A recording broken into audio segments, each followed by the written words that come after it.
নবীজির রওজা মোবারকের গম্বুজে কেন জানালা রাখা হয়েছে? এই জানালা কখন কখন খোলা হয়?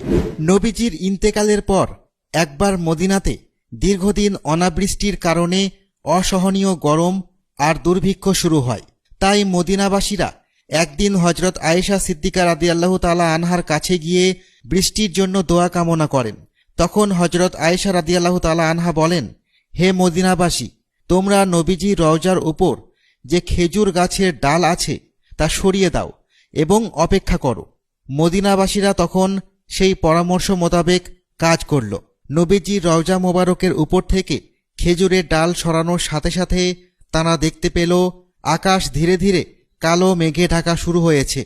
অল্প কিছুক্ষণের মধ্যেই আকাশ থেকে এমনভাবে বৃষ্টি হতে শুরু করল যে তাদের পথ চলা কষ্টদায়ক হয়ে পড়ল। দীর্ঘ এক সপ্তাহ অনবরত আকাশ থেকে বৃষ্টি পড়তে থাকে। এক সপ্তাহ পর মদিনাবাসীরা আবার হজরত আয়েশা সিদ্দিকা রাদিয়াল্লাহু তাআলা আনহার কাছে গিয়ে বৃষ্টি বন্ধের জন্য দোয়া চাইল।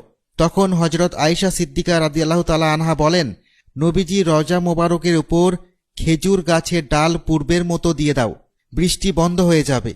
মদিনাবাসীরা তাই করল। সাথে সাথে বৃষ্টি বন্ধ হয়ে গেল। সুনানে আবু দাউদ 1258।